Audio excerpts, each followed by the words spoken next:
Hey guys, thank you so much for tuning back to Urban Tropical. This is Raj, and today is going to be all about flowers.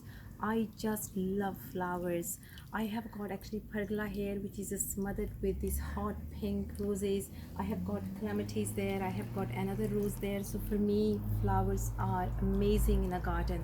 It kind of brings the brighter side of summer, and I love foliage, but at the same time I just want to have a lot of flowers. And I just think if it's your garden, you can have it all. You don't have to be just the foliage kind of person, and that is the aim here. Without talking anymore, I'm just going to show you what I have got.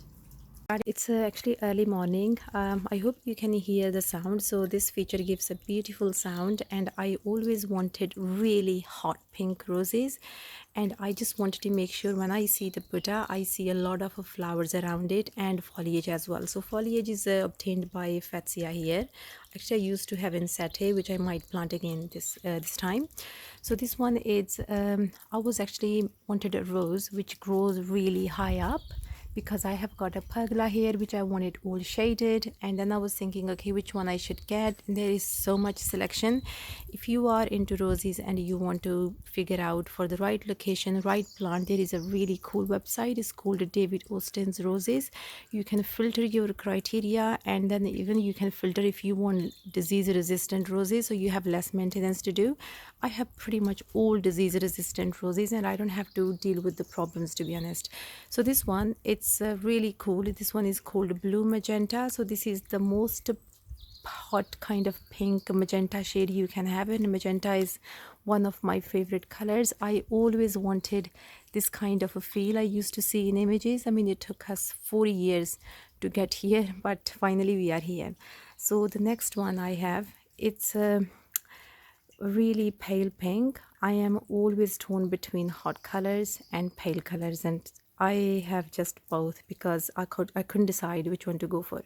So this one is a really cool rose plant. Again, this one is again from David Austin's. This one is called Generous Gardener.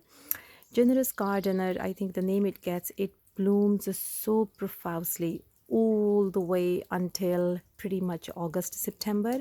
So these ones are repeat flowering roses.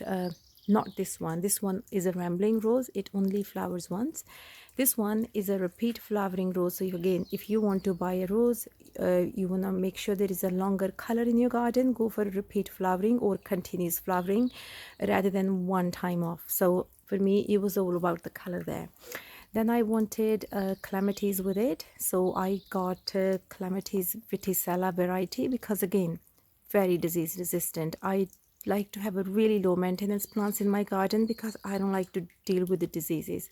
So this one is I think group 3, so you can trim it every year once it has autumn hits in, to 2 foot or 3 foot off the ground, and it comes up every single year and is going to bloom amazingly. And you can see how many blooms there are. It will be explosion of color. Again, it's my favorite color, so I like to mix it with the lighter one so that they can kind of complement each other. I have got actually 2 more roses. Before I move on to roses, I have got peonies, 3. So this one is the very first peony I have got in my garden. Again, the color, it was explosion of color for me, and I just couldn't keep my eyes off it, and I had to get it. So when I got one, how amazing it looks. Once it bloomed, I end up buying 2 more. So in terms of sun, this is in full sun. They love full sun, at least 8 hours of sun to give you amazingly beautiful blooms. And next ones are ones in part shade, part sun, and the other one is almost in shade. It gets only morning sun or very late evening sun. I'm just going to show you that.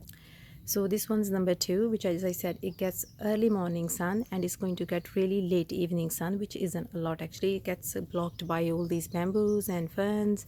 So this one I really wanted, again, explosion of colors, and this one is all my exotic side, and I end up planting this one here because I had to dig it up from a different location and I didn't have a space, and I thought, okay, I'm just gonna plant it here and see what works, what doesn't. I always like to experiment things rather than just assuming it's not gonna work. And I have got another rose here. This rose is again one of my favorites. This one is called Rose New Dawn. I love the blooms and all of the roses except the blue magenta and the one I'm going to show you, they have amazing fragrance. So I look for foliage, I look for flowers, I look for fragrance, and I really wanted a lot of bees in my garden, and the only way to bring bees is to have a lot of plants in your garden which are giving you flowers. So this one, this rose is new dawn, and that's again in parts and part shade. So this is the third peony I have in my garden. This one gets only afternoon sun and maybe some evening sun, and again is cast shade by this callistemon here. So it doesn't get a lot of sun. As you can see, it needs a lot of support to stay back because it comes out to get light, and that's what plants do when they don't get enough light.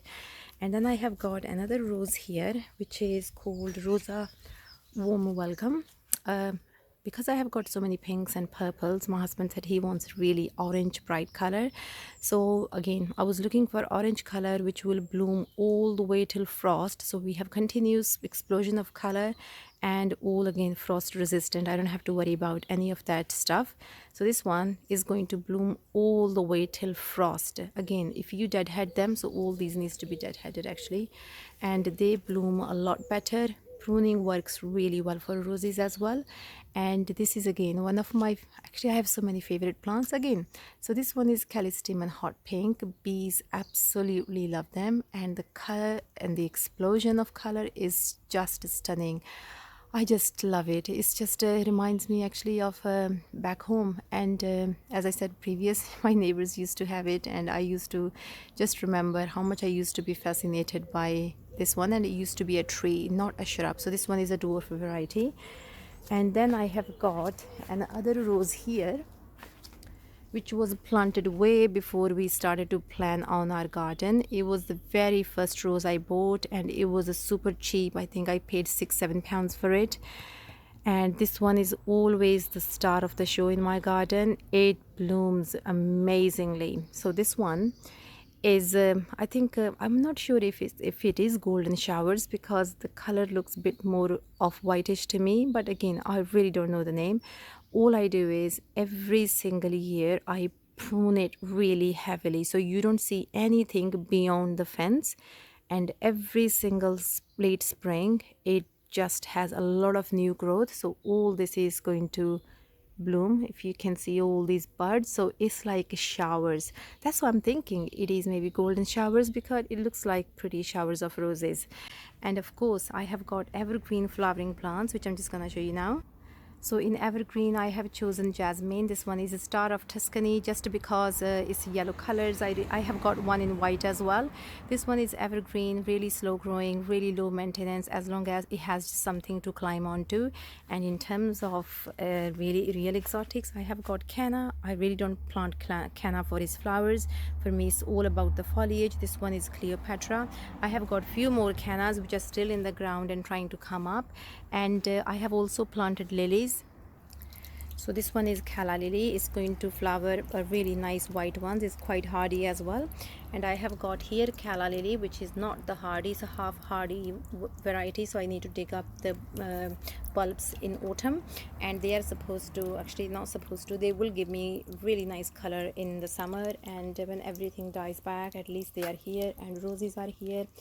And this one is just a lily, and it gives beautiful color. Bees absolutely love it. And I have got few more lilies on the other side. I really hope that this video was useful, and even if it gives you any ideas if you want to have flowers in your exotic style garden. Thank you so much for watching, and bye bye for now.